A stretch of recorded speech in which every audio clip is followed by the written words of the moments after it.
லட்டு பண்ணுறத விட்டுட்டீங்களான்னு சொல்லிட்டு யூடியூப்பில், வாட்ஸ்அப்பில், இன்ஸ்டாகிராமில் இன்னுமே ஒரு சில பேர் கேட்டுகிட்டே தான் இருக்கீங்க. லட்டு சேல் பண்ணுறத தான் விட்டுருக்கேன். ஆனால் என்னோடய பிள்ளைங்களுக்கும், என் வீட்டுக்கு வரவங்களுக்கும் ஒரு ரிட்டர்ன் கிஃப்ட்டாகவே லட்டுவை தான் ரெடி பண்ணி கொடுத்துட்ருக்கேன். நேற்று கூட எங்கள் வீட்டுக்கு ஒரு ஃப்ரெண்ட்ஸ் வந்திருந்தாங்க. அவங்களுக்குமே லட்டு ரெடி பண்ணி கொடுத்துட்ருந்தேன். இன்னும் சில பேர் ஃபீல் பண்ணாதீங்கக்கா, இதை நினச்சி ஃபீல் பண்ணாதீங்க அப்படின்லாம் சொல்லிட்டுருக்கீங்க. இந்த ஃபீல் பண்ணுற ஸ்டேஜ் எல்லாம் இந்த வினிதா எப்போவோ கடந்து வந்துட்டேங்க. ஃபீல் பண்ணிக்கிட்டெல்லாம் ஒரு இடத்துல உட்காந்துட்டு இருக்கிற மாதிரியான மனநிலையெல்லாம் எனக்கு கிடையாது.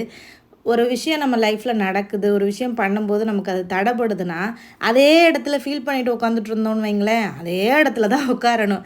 அடுத்து என்ன பண்ணலாம் அப்படின்னு கொஞ்சம் யோசிச்சு நகர்ந்து போனோம்னு வைங்களேன், இதை விட பெட்டராக நமக்கு ஒரு வாய்ப்பு வந்து கிடைக்கும். இதைத்தான் நான் மனசில் வச்சு ஓடிட்டுருக்கேன். இந்த உலகத்தில் ஏதாவது ஒன்று பண்ணணும், ஏதாவது நம்ம முயற்சி பண்ணணும் அப்படின்னு ஆரம்பிக்கும்போது நிறைய தடைகள் வந்து வரும். முக்கியமாக பெண்கள் ஆரம்பித்தோன்னு வைங்களேன், நிறைய வருங்க. அது நான் இப்போ இந்த இதை ஆரம்பித்து லட்டு சேல் பண்ண ஆரம்பித்ததுலேயே நான் நிறைய விஷயங்கள் கற்றுக்கிட்டேன். ஸோ எதையுமே வந்துட்டு நம்ம வந்து ரொம்ப எமோஷ்னலாக எடுக்கக்கூடாது லைஃப்பில். அதுதான் முக்கியம். நம்ம லைஃப்பில் ஏதாவது ஒரு விஷயம் நடக்குதுன்னா ரொம்ப நம்ம எமோஷ்னலாக ஆக்கி ஃபீல் பண்ணி அப்படியெல்லாம் நினைக்கக்கூடாது. இப்படி நடக்குதா, இதை அடுத்து சரி பண்ணிடலாம், இப்படி பண்ணோன்னா அதை சரி பண்ணிடலாம் அப்படின்ற ஒரு கான்ஃபிடென்ட்டில் தான் நம்ம கொண்டு வரணும்.